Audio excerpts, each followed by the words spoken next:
오늘도 우리 사는 이야기 찾아주셔서 감사합니다. 사연자분이 보내주신 이야기 시작해볼게요. 남편을 잃었지만 엄마를 얻었습니다. 제 부모님은 일찍 돌아가시고 할아버지 할머니와 살았습니다. 저를 엄청 예뻐해 주셨지만 부모님의 자리를 대신할 수 없는 것에 늘 미안해 하셨습니다. 정말 힘들게 저를 대학까지 보내시고 입학할 때 기숙사까지 저를 데려다 주신 그때를 잊지 못합니다. 그렇게 얼마 지나지 않아 할아버지는 돌아가셨고 할머니 혼자 남게 되었죠. 할아버지가 돌아가시자 많이 슬퍼하신 할머니는 제가 대학교 2학년이 되었을 때 할아버지를 따라가셨습니다. 두 분 다 나이가 많으신 편이었고 평소에도 몸이 그렇게 좋지 못했는데 돈이 없어 제대로 치료받지 못한 것이 화를 부른 것 같습니다. 만약 제가 없었더라면 병원도 자주 다니고 더 오래 사실 수 있었을 텐데요. 그렇게 저는 완벽히 혼자가 되었습니다. 그러다가 대학교에서 제 마음을 조금 기댈 수 있는 남자를 만났습니다. 같은 과 선배였고 정말 똑똑하고 멋진 사람이었습니다. 제 마음을 기댈 수 있는 사람이었고 서로 많이 사랑했습니다. 그렇게 대학교 시절부터 동거를 했고 저는 왠지 모를 가족 같은 울타리를 그 사람한테 느끼며 많이 행복했습니다. 저보다 한 학년이 많던 그 사람은 졸업해서 취직했고 공부라고는 관심도 없던 저도 그 사람의 좋은 영향을 받아 열심히 공부했고 졸업하기 전에 취직할 수 있었습니다. 서로 일한 지 3년, 2년 되었을 때 결혼을 하기로 하고 처음으로 그 사람의 어머니를 뵈었습니다. 아버지가 안 계시다는 것은 이미 알고 있었고 그냥 무섭다고만 전해 들었기 때문에 굉장히 긴장했었던 기억이 납니다. 본인 아들에게는 엄청나게 엄한 어머니였지만 저한테는 참 따뜻하게 대해주셨습니다.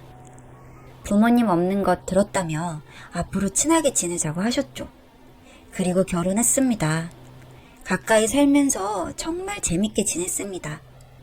시누이가 있긴 했지만 이미 시집을 갔고 너무 멀리 있었기 때문에 자주 보지는 못했고 셋이 그렇게 친구처럼 놀러도 다니고 맛있는 것도 먹고 남부러울 것 없이 살았던 것 같습니다. 진짜 저에게도 가족이라는 게 생겼고 이런 것이 행복이구나 느낄 만큼이요. 남편은 정말 하늘에서 제게 보내준 사람 같았습니다. 늘 본인보다 저를 위해 생각했고 사귈 때부터 결혼하고 나서까지 어떤 문제도 일으키지 않는 성실한 사람이었죠. 그리고 시어머니도 정말 잘난 아들, 괜찮은 집안에 장가보내고 싶었을 법한데 전혀 그런 것도 없이 저에게 잘해주셨습니다. 남편이 속썩이면 말하라고 혼쭐을 내준다며 웃으시던 모습을 떠올리면 지금도 웃음이 납니다. 친구가 많지는 않았지만 그 친구들 중에서도 저를 보며 어떻게 시어머니랑 그렇게 친하게 지내냐며 부러워하던 친구들도 있었습니다. 저는 TV에서나 보던 그런 시집살이 같은 곳 이해하지 못했습니다. 아마 많이 배려해 주셨기 때문이었겠죠.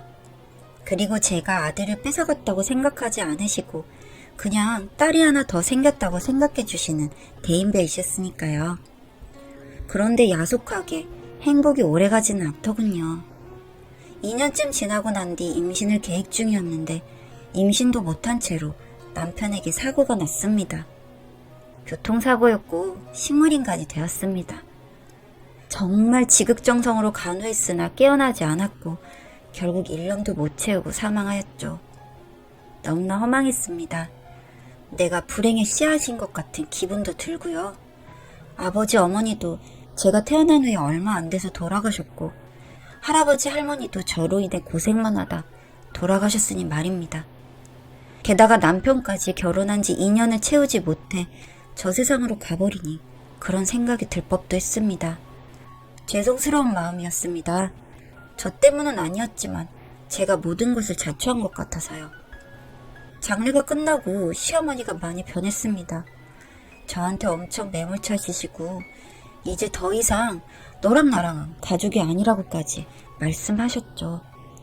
아들 죽었는데 이제 우리가 얼굴 보고 살 처지는 아닌 것 같다. 서로 얼굴 보면 괴롭기만 하니 이제 그만 봤으면 좋겠다고 하시더군요. 저는 안 된다고 했습니다. 그래도 내가 사랑했던 사람의 어머니고 평생 엄마로 생각하며 살기로 했고 약속하셨는데 왜 이러냐고 했지만 그건 아들이 살아있을 때나 얘기고 이제는 그럴 필요 없을 것 같다며 본인은 이제 집이고 뭐고 다 정리하고 떠돌아다니면서 살고 싶다고 하시더군요. 이제야 가족이란 게 생겨서 너무나 행복하던 저에게 갑자기 모든 것이 떠나가고 또 저는 혼자 남겨졌습니다.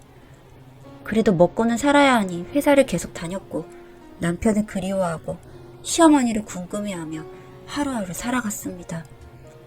신우이한테 연락이 왔습니다. 아무리 엄마가 보지 말자고 해도 좀 챙겨드려야 하는 거 아니냐고 저를 나무라시기에 저를 만나주지도 않는다고 말하니 지금 엄마가 많이 아프다고 하더군요. 무슨 일인가 싶어 들어보니 그 사람 죽고 나서 정말 아무것도 못 드시고 계속 힘들어 하셨다고 합니다. 굉장히 건강하신 분이었는데 자식 죽으니 사람이 결국 그렇게 되더군요. 찾아가서 제발 뭐 좀 드시라고 해도 말을 듣지 않으시고 제발 좀 가라고 하는 게 다였습니다. 그냥 이빨 빠진 호랑이 같았죠. 뭐라고 하든 계속 옆에 있었습니다. 그리고 챙겨드렸어요. 저도 물론 많이 슬프고 그때까지도 시리에서 벗어나지 못한 상황이었지만 제가 그렇게 넋놓고 있으면 진짜 돌아가실 것만 같아서요. 그렇게 며칠 지냈는데 회사 마치고 가니 그날따라 저한테 엄청나게 짜증을 내시고 화를 내셨습니다. 제발 좀 얼굴 좀 안 보고 살았으면 좋겠다고요. 내 병이 더 깊어질 것만 같다고 제발 가라고 하시기에 하는 수 없이 집에 돌아왔습니다. 며칠 제 마음을 추스르고 다시 집에 가보니 아무도 없더군요. 짐도 없고 그냥 아무것도 없었습니다. 신우이한테 전화해보니 본인도 모르는 사실이라고 하기에 너무 놀라서 우왕좌왕하고 있는데 편지 한 통을 발견했습니다. 이제 그만 네 살 길 찾았으면 좋겠다는 편지였습니다. 아직 30도 안 된 젊은 나이에 죽은 아들 붙잡고 살지 말고 새 출발하라고요. 그리고 계속 본인을 만나면 더 있기가 힘들 테니 이제 그만 보자는 편지였습니다. 정말 얼마나 울었는지 모릅니다. 아들 생각이 나서 저한테 모질게 했던 것이 아니라 그냥 제가 새 출발했으면 하는 마음에서 저한테 엄청 모질게 하신 거였습니다. 그렇지만 어디에서도 찾을 수가 없었습니다. 이렇게 또 평생 후회하면서 살아가는 걸까 생각했습니다.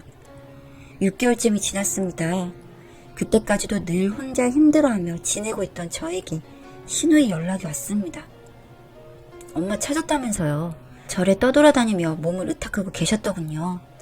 그러다 몸이 안 좋아져 입원을 하게 되었고 수술을 해야 하는데 보호자 동의가 필요해 결국 신우이에게 연락을 했던 것이었습니다. 한 걸음에 달려가서 손잡고 엉엉 울었습니다. 엄마 돼주겠다고 하더니 왜 도망가냐고요.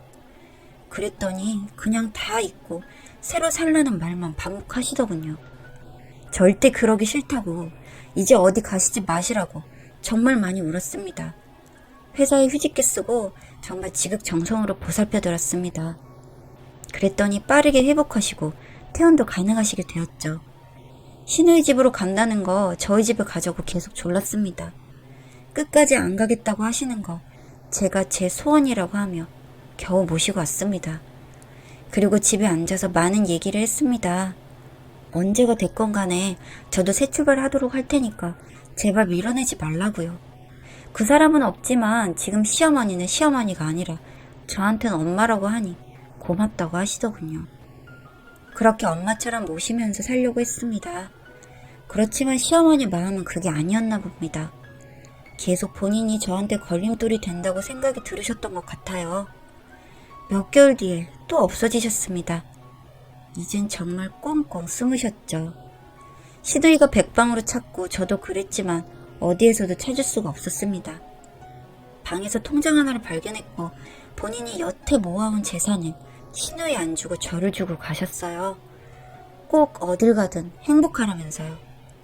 어떻게 알게 된지 몇 년도 안 된 저한테 그럴 수 있는지 정말 너무나 큰 사랑이었습니다.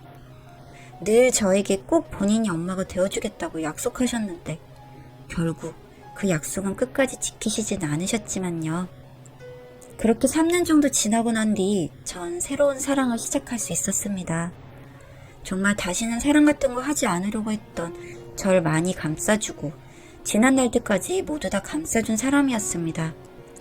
그리고 전에 제가 사랑했던 그 사람과 많이 닮아있는 사람이었죠. 늘 절 이해해주고 아껴주었으니까요. 나이는 많은 사람이었지만 그냥 기댈 수 있어서 그것이 좋았던 것 같습니다. 그렇게 결혼 날짜를 잡고 있던 와중에 시어머니가 찾아왔습니다. 잘 살고 있어서 다행이라며 그러려고 그런 건 아닌데 계속 소식 듣고 있었다면서요. 어디 계셨냐 하니 시누이 집에 계셨던 것이었더군요. 절대 말하지 말라고 해서 시누이는 절 속였던 것이고요. 잘 살아서 너무나 다행이라며 꼭 행복하라고 저를 꼭 안아주셨어요.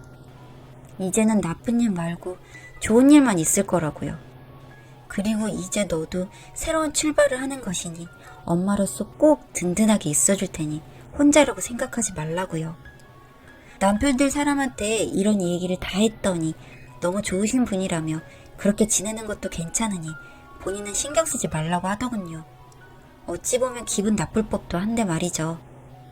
그렇게 지금은 결혼하고 잘 살고 있습니다. 그리고 이젠 제 엄마인 그분과 가끔 만나서 얘기도 하고 바람도 쐬고 그럽니다.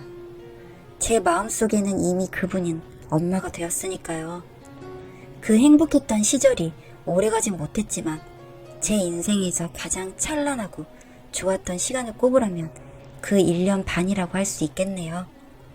읽어주셔서 감사합니다.